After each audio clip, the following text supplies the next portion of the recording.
नारद जी गाते गाते जा रहे हैं भगवान का गुणानुवाद। मार्ग में हिरण्याक्ष मिल गया। ठहरो, कौन हो तुम मेरे शत्रु का गुणगान करने वाले?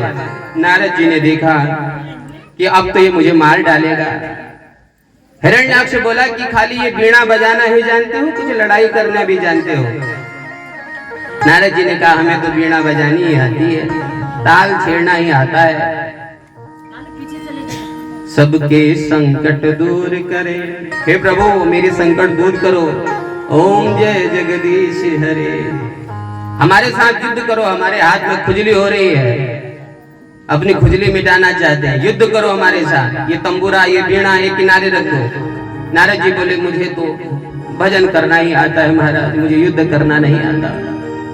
मेरे हाथ में अब ये खुजली हो रही है, इसे मिटाएगा कौन? नारद जी ने कहा एक बात कहे,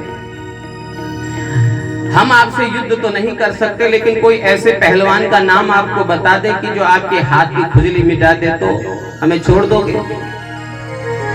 हिरण्याक्ष बोला कौन आ गया ऐसा?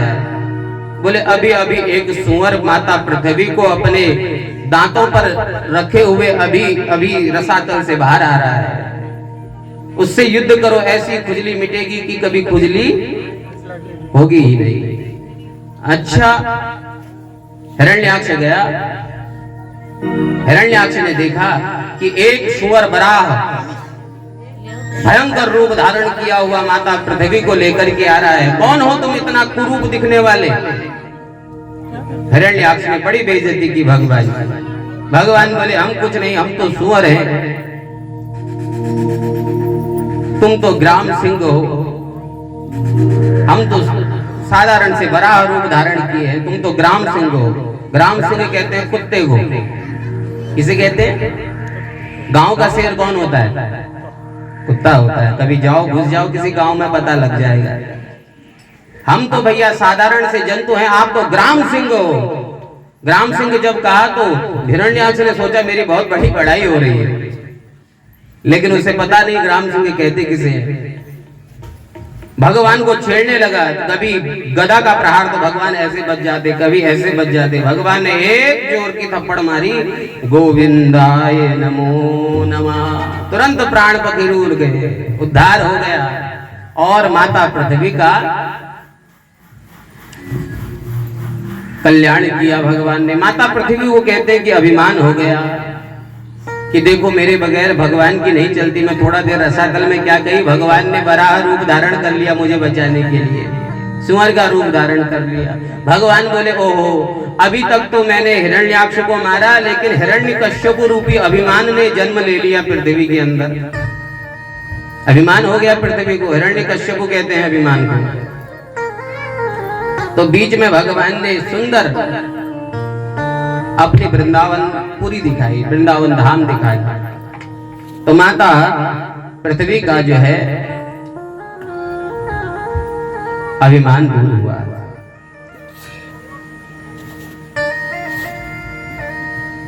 हिरण्याक्ष रूपी लोभ को मारने के लिए भगवान का वराह अवतार हुआ। आहा, हृदय में स्थित हुए लोभ को मारने के लिए अब जाकर के बाहर के लोभ को तो भगवान ने मार दिया हिरण्याक्ष को, लेकिन हृदय में जब लोभ व्यक्ति का जन्म हो जाता है, जन्म ले लेता है, तब भगवान कपिल देव का अवतार होता है। कपिल देव अवतार होता है। पृथ्वी की स्थापना हुई, ब्रह्मा जी के जितने भी पुत्र हुए सभी विरक्त हो गए। सनक सनंदन सनातन सनत कुमार जी ने कहा हम विवाह नहीं करेंगे, हम तो भगवान का भजन करेंगे। श्राप दे दिया जाओ तुम्हारी उम्र कभी 5 से 6 वर्ष की हो ही ना। तो सनक सनंदन सनातन सनत कुमार जी हैं तो बहुत लाखों लाखों आयु वाले, लेकिन 5 वर्ष से कभी 6 वर्ष के नहीं होते। पिताजी ने श्राप दे दिया। पितामह के ब्रह्मा जी के एक पुत्र और हुए, नाम हुआ करदम। करदम अपने कर्मों से जिसने इंद्रियों पर निग्रह पा लिया है, दमन कर लिया अपने इंद्रियों का, उसे कहते हैं करदम। ब्रह्मा जी के पुत्र है। ब्रह्मा जी ने कहा जाओ सृष्टि करो, विवाह करो। पिताजी हम विवाह नहीं करेंगे, हम तो भगवान का भजन करेंगे। ब्रह्मा जी ने कहा कि ये बेटा कभी कभी वैराग्य की बातें बड़ी बड़ी करते हैं, परंतु वैराग्य के मार्ग पर चलना इतना आसान नहीं है। कई बार हम कहते हैं ना कि हम तो भैया भगवान का हम विवाह नहीं करेंगे, वैराग्य की बातें तो सब करते हैं, लेकिन इस पर चलना बड़ी कठिन की बात है। जीवन उसी का समझिए सफल है जिसने पहले ब्रह्मचर्य नियम का पालन किया, फिर विवाह किया, बच्चों को सब सुखी रखा, उसके बाद घर का त्याग करके भगवान का भजन किया। उसी का जीवन श्रेष्ठ है। भगवान की विशेष कृपा हो जाए तो बाल्यकाल से व्यक्ति ब्रह्मचर्य बन जाता है, विशेष कृपा। लेकिन यदि सदगृहस्थ के लक्षण बताएं तो यही है, ब्रह्मचर्य का पालन करें, विवाह करें, उसके बाद फिर वानप्रस्थ को प्रस्थान करें। कर्दम जीवन में चले गए, वहां जाकर के तपस्या की। तपस्या करते करते जब बूढ़े होने को आए, वृद्ध हो चले, कर्दम मुनि के मन में विचार जागा, दुनिया के लोग विवाह कर रहे हैं। तपस्या करते करते बूढ़े हो गए कर्दम। बुढ़ापे में आंख खुली तो देखा कि दुनिया के लोगों को देखो, इस चिड़िया को देखो, अपनी पत्नी के साथ कितनी खुश है। दुनिया के लोग देखो अपनी पत्नी के साथ कितने आनंद में हैं। अब बुढ़ापे में कर्दम ऋषि को विवाह करने की इच्छा हो गई। बुढ़ापे में अब जाकर के मन में विवाह करने का संकल्प ले लिया कर्दम ऋषि ने। अब हम विवाह करेंगे। तो विवाह करने के लिए तपस्या करने लगे। लोग तपस्या करते हैं मुक्ति पाने के लिए, लोग तपस्या करते हैं ज्ञान पाने के लिए, लेकिन इन बुढ़ो महाराज को देखो तपस्या कर रहे हैं पत्नी पाने के लिए कि हमारा विवाह हो जाए।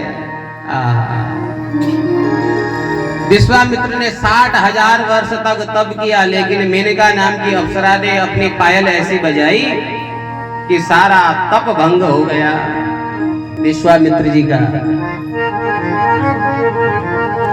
वैराग्य की बातें हम बहुत करते हैं। 10,000 वर्षों तक कर्दम ऋषि ने तपस्या की। कितने वर्ष तक? 10,000 की पत्नी मिल जाए। पत्नी मनोरमां देहि मनोवृत्तानुसारिणीं तारिणीं दुर्ग संसार सागरस्य कुलोद्भवां। जो संसार सागर से हमें तार दे ऐसी अर्धांगिनी प्राप्त हो। पत्नी भी विवाह करना, पत्नी घर में आ जाना, उससे पत्नी शब्द सिद्ध नहीं होता। पत्नी का पतित्व तो तब सिद्ध होता है जो अब पति के मन के अनुसार चले, पति को ही परमेश्वर समझे और अज्ञानता में पड़े हुए अपने पति को सन्मार्ग में ले आए। तुलसीदास जी की पत्नी विवाह हुआ। तुलसीदास जी अपनी पत्नी पर इतने मोहित हो गए कि कभी एक क्षण भी अपनी पत्नी को छोड़ते नहीं थे। बहुत समय बाद पत्नी ने कहा कि मैं मायके चली जाती हूँ, जरा अपने मायका देख आती हूँ। रात्रि में पत्नी का वियोग ऐसा सताने लगा कि भयंकर नदी पार कर दी पत्नी के लिए कि पत्नी से मिलने जाना है। पत्नी को बड़ा क्रोध आया। ऐसा भी क्या प्रेम भाई कि अपनी मृत्यु को ही व्यक्ति समझ पाए कि सामने मेरी मृत्यु भी खड़ी है। हाड़ मांस की देह समता में ऐसी प्रीति। अरे पतिदेव, इस हाड़ मांस के शरीर पर इतना प्रेम कर रहे हो, अगर इससे आधी तुमने अपने उस परमात्मा पर प्रेम किया होता। ऐसा वैराग्य जागृत हुआ तुलसीदास जी के मन में, घर बार छोड़ दिया और श्री रामचरितमानस जैसी पुस्तक की रचना कर दी। तो ऐसी पत्नी मिले। कर्दम ऋषि ने 10,000 वर्ष तक तपस्या की। भगवान, अब देखो, भगवान का भक्त जिसने जीवन भर त्याग ही त्याग किया हो, उसके मन में अगर कोई इच्छा जागृत हो जाए और भगवान उसे पूरा ना करे तो भगवान किस बात की कि मेरे भक्त के मन में विवाह करने की इच्छा है और मैं उसके लिए इतना भी ना कर पाऊं तो मैं किस बात का। भगवान जी आए, प्रकट हो गए। कर्दम ऋषि ने प्रणाम किया। कर्दम ऋषि ने प्रणाम किया, हाथ जोड़ करके बैठे हैं। भगवान बोले, बाबा आप विवाह करना चाहते हैं? कर्दम ऋषि तो अब शर्मा गए, बड़ी शर्म लगी। भगवान से कहे कैसे कि हाँ, हमने विवाह करने के लिए ही तपस्या की थी। पुराने जमाने का नियम था कि यदि माता पिता विवाह की बात करते तो बच्चे उठ करके दूसरे कमरे में चले जाते, लेकिन आजकल तो इंच टेप लेकर के चलते हैं साथ में। बोले जय श्री कृष्ण। महाराज, हम 5 0.10 फुट के हैं तो पत्नी हमें 5'9" की ही चाहिए। लंबाई इत्यादि सब। कुंडली तो पंडित जी के बाद में आती है, पहले स्टेटस मैच होता है। हमारी पत्नी, हमारी पुत्री ऐसी इतना कमाती है, बच्चा उससे ज्यादा चाहिए, 20 लाख है। हाँ महाराज, बड़ी गंभीर स्थिति प्रकट हो गई। बोली जय श्री कृष्ण। आधा भारत तो अविवाहित रहने वाला है आने वाले समय में, बड़ा अनुपात गिरने वाला है। तो महाराज बात है ऐसी, भगवान से कहें कैसे। अब जैसे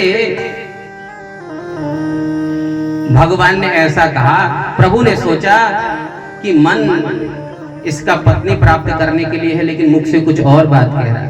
कर्दम ऋषि ने कहा नहीं, हमने विवाह के लिए तपस्या नहीं की थी। भगवान बोले लो, अब तो हम तुम्हारे विवाह की बात कराए हैं। भगवान ने विवाह की बात की नहीं, वैसे ही बोल दिया, हम तो विवाह की बात कराए हैं तुम्हारी। स्वयंभू नाम के मनु हैं, स्वयंभू मनु के 3 पुत्रियां हैं, देवहूति, आकुति और प्रसूति। उनमें से जो बिजली पुत्री है, नाम है देवहूति, उनसे हम तुम्हारी विवाह की बात कराए हैं। 2 पुत्र हैं, प्रियव्रत और उत्तानपाद। अब जब इतना कहा तो कर्दम ऋषि बोले क्या प्रभु आप मेरी बात कराए? बोले हाँ।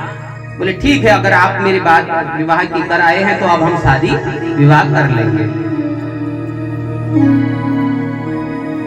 अब महाराज जब इतना कहा तो भगवान ने कहा ठीक है, अब जाकर के आप ही बताओ कि कब आपका विवाह होना चाहिए। अब भगवान कर्दम ऋषि को ऐसा लगा कि सच में ये मेरी विवाह की बात कराए हैं। तो भगवान कर्दम जो है, भगवान भक्त कर्दम ब्रह्मा जी के पुत्र जोर से रोने लगे।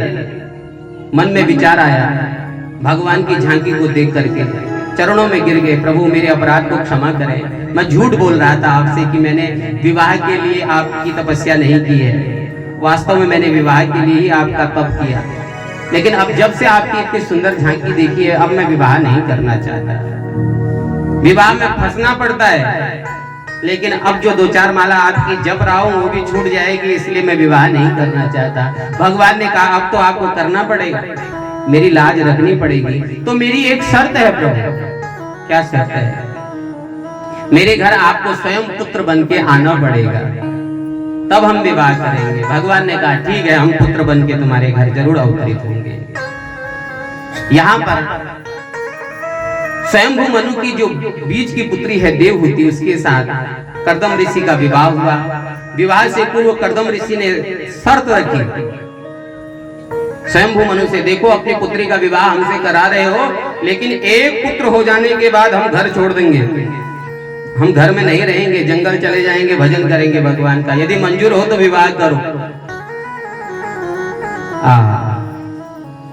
यदि आपको मंजूर हो। और ऐसे पिता देखो, एक तो कर्दम ऋषि, आजकल के माता पिता चाहते हैं कि मेरे पुत्र पुत्री, और चाहना भी चाहिए, हकीकत सत्य भी है कि मेरी पुत्री या मेरे पुत्र का विवाह अच्छे घर में हो, जहां मेरी पुत्री को कोई दुख ना हो, ये माता पिता का सपना होना भी चाहिए। लेकिन स्वयंभू मनु ने क्या देखा? उनका धन दौलत नहीं, कर्दम ऋषि का तप देखा कि ऐसा तपस्वी मेरे पुत्री का पति बन जाए तो इससे सौभाग्य की बात और क्या होगी। कर्दम ऋषि के साथ विवाह कर दिया। अब देखो राजमहल में पलने वाली वह देवहूति जैसे ही कर्दम ऋषि की कुटिया में पहुंची, बांस की कुटिया है, गुलाब की पंखुड़ियों से जिसके पैर जमीन पर पड़ते ही नहीं, अब जैसे ही कर्दम ऋषि के साथ ब्याह करके आई है, अब दरवाजा खोला है कुटिया का, तो कुटिया में क्या देखती है? ऊपर की ओर हजारों घोंसले बने हुए हैं कुटिया में, चिड़ियाओं के घोंसले बने हुए हैं, कई चिड़ियाएं उड़ करके आ रही हैं। ये क्या देख रहे हो स्वामी, ये कौन है? ऋषि बोले ये सभी चिड़ियाएं इस घर को अपना समझती है, इसलिए इसमें रहती है। पृथ्वी की ओर नजर पड़ी तो हजारों बिल पड़े हैं, एक बिल में से चूहा, एक बिल में से मेढक, किसी में से छिपकली, किसी में से सर्प। स्वामी ये क्या है? बोले ये सब इस घर को अपना समझते हैं। तो आप कहाँ रहते हैं? बोले वो 1.5 बाई 1.5 का जो आसन लगा हुआ है वहीं पर मैं बैठ के भगवान का भजन करता हूँ। देवी अब ये घर तुम्हारा है, तुम इसको जैसे चाहे वैसे संवारो, जैसे चाहे वैसे रहो, इसको जो बनाना है अब ये घर तुम्हारा है, मैं थोड़ी देर भगवान का भजन कर लेता हूँ। देवहूति ने खिड़की खोली, खिड़की खोल करके देखा कि झरना बह रहा है और झरने के नीचे गाय, बकरी और बाघ एक ही स्थान पर अब जलपान कर रहे हैं, पानी पी रहे हैं। गाय, बकरी, बाघ एक ही स्थान पर पानी पी रहे हैं। अपने पति को मन ही मन प्रणाम किया। ऐसा तप का प्रभाव, ऐसे कर्दम ऋषि का तप कि बाघ और बकरी एक ही जगह पर जलपान कर रहे हो।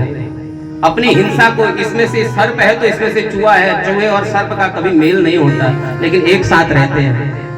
कर्दम ऋषि का तप। कर्दम ऋषि जैसे ही ध्यान करने बैठे महाराज, 40 साल की समाधि लग गई। अभी आई ही थी घर में विवाह करके, पत्नी अभी आई है और 40 साल की समाधि लग गई। पत्नी ने कहा ये तो समाधि में लग गए, अब पत्नी का धर्म क्या होता है?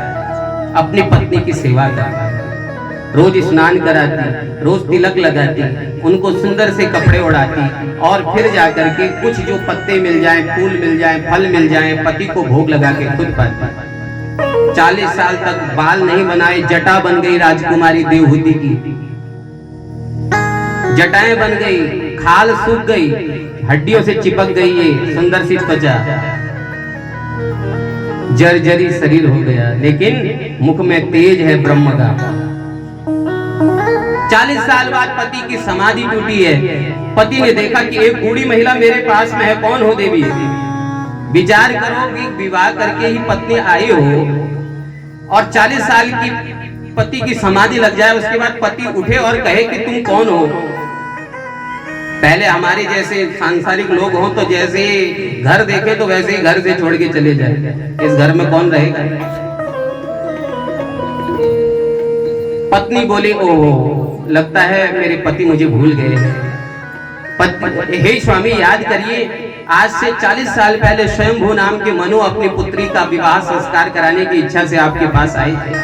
हाँ, कुछ याद आता है, मैं उन्हीं की वही पुत्री हूँ। तुम देवहूति हो? बोले हाँ। तो तुम घर क्यों नहीं गई अपने पिता के? बोले मेरी माँ ने कहा है कि पति का घर ही उसका संसार होता है, उसका वैकुंठ होता है, मायका उसका वैकुंठ नहीं, उसका घर नहीं। अपनी पत्नी का ऐसा त्याग जब देखा देवहूति का, तो देवी तुमने मेरे लिए इतना बड़ा त्याग किया है, आओ मैं तुम्हें इसका फल देता हूँ। पास में ही सरोवर था, तो सरोवर में मंत्र शक्ति से ऐसा हाथ में जल लिया और ऐसे छिड़का तो वह छोटी सी बांस की कुटिया जो है 10 मंजिल का सुंदर सा महल बन गया। ऐसा सुख वैभव उसके अंदर की स्वयंभू मनु के महल में भी बहुत सुख वैभव नहीं था महाराज। तप का प्रभाव।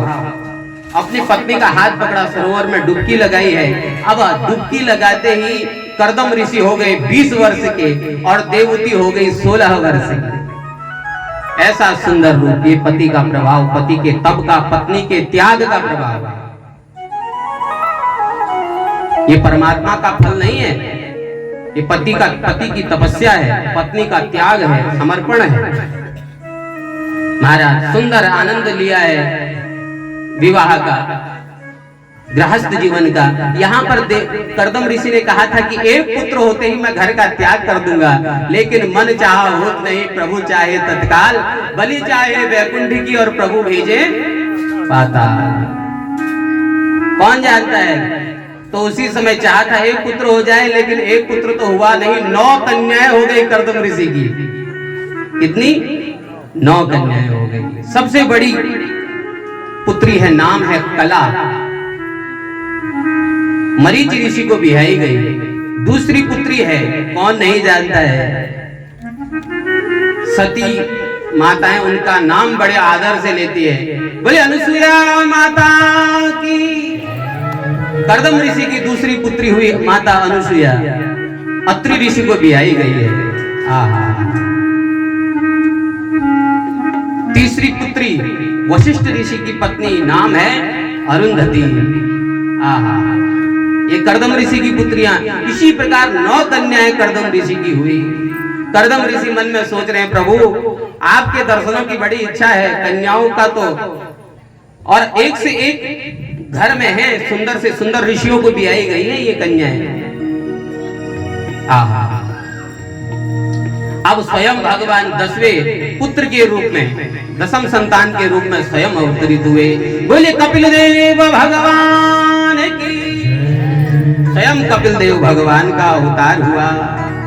भगवान के सुंदर मुख का दर्शन किया कर्दम ऋषि ने और प्रणाम करके, अब जब भगवान ही घर में आ गए तो अब मेरे पुत्रियों को, मेरे पत्नी को किस प्रकार का भय है। अब तो हम जंगल में जाकर के इन्हीं ये सुंदर झांकी का दर्शन करके आनंद लेंगे। तुरंत घर छोड़ दिया, तुरंत घर त्याग कर दिया। पत्नी से कहा देवहूति अब तुम संभालो, तुम्हारा अपना पुत्र संभाले, अब हम तो जाते हैं भजन करने। कर्दम ऋषि ने घर का त्याग कर दिया। देवहूति ऋषि कर्दम की पत्नी है तो उनके अंदर तो कोई बात होगी। आज क्या किया कर्दम ऋषि की पत्नी देवहूति ने, प्रातः काल अपने पुत्र कपिल देव को स्नान कराया, सुंदर सी व्यास गद्दी बनाई और अपने पुत्र कपिल को उसने बैठाया। और जैसे ही पता लगा कि माता आज अपने पुत्र को व्यास रूप में स्थापित करके उनसे कुछ सुनना चाहती हैं, तो 9 की 9 बहनें आ गई अपने पति के साथ। कपिल देव भगवान को व्यास गद्दी में बैठाया है। आज देवहूति ने बड़ा सुंदर प्रश्न किया, ये जन्म किसे कहते हैं, मृत्यु क्यों होती है, सुख क्यों है, दुख क्यों है, कोई सुखी कोई दुखी क्यों है। आज कपिल देव जी ने सुंदर उपदेश दिया जो मैं आपको अभी थोड़ा देर पूर्व में दे चुका हूं। ऐसा सुंदर ज्ञान का उपदेश दिया। कपिल देव कहते हैं माता, दीन कहे धनवान सुखी, धनवान कहे सुख राजा को भारी, राजा कहे महाराजा सुखी,